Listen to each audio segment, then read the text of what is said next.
Here's the thing, the biggest killer of online business success in 2023 is not a lack of leads, it's not a lack of clients, it's not not knowing how to use social media, it's not the market being saturated.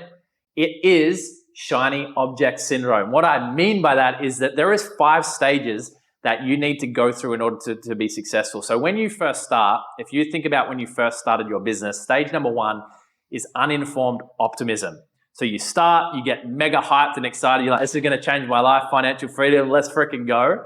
But then very quickly you move into stage number 2, which is informed pessimism. So you realize when you actually get into it, there's a heck of a lot more work that's required to produce the result. And so then therefore you experience informed pessimism.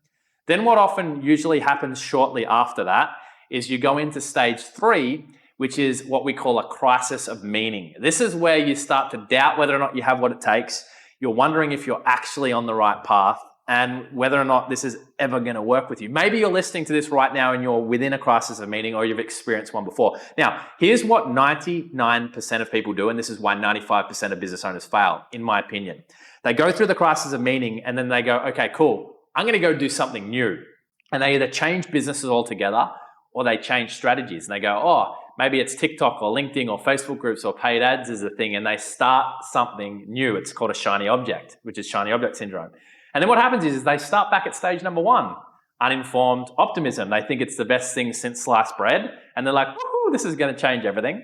But then very quickly, they experience, again, informed pessimism. They go, holy heck, this new thing, it actually is going to take work. And then again, they go into a crisis of meaning, then they start something new, then they start the cycle over and over and over again, and they spend most of their life just oscillating back and forth between new shit, and either they never get results or they freaking quit, which I think is worse than failure anyway. So here's what you can do if you don't want to be beaten by shiny object syndrome. When you get into the crisis of meaning, find a way through it.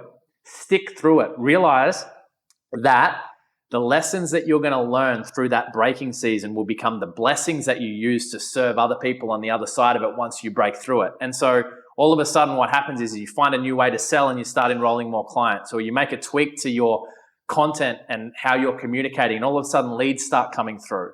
And then you actually get to move on to stage 4, which is informed optimism. You realize that, hey, it's just a new skill set that I might need to learn, or become better with the skill set that I'm using, or just a slight tweak, and boom, you break through. And then stage number 5 is you create the result that you want. And then you start it all over again, and you go through these phases over and over again as you build your business. So what I want to know from you right now is, shiny objects been killing you so far? And if so, what did you love the most out of this video? And what's your biggest takeaway that you can use to propel your business forward? Let me know in the comments. And if you love this video, make sure you follow, send me a friend request, or hit subscribe if you're tuning in here in YouTube. And I can't wait to see you on the next video.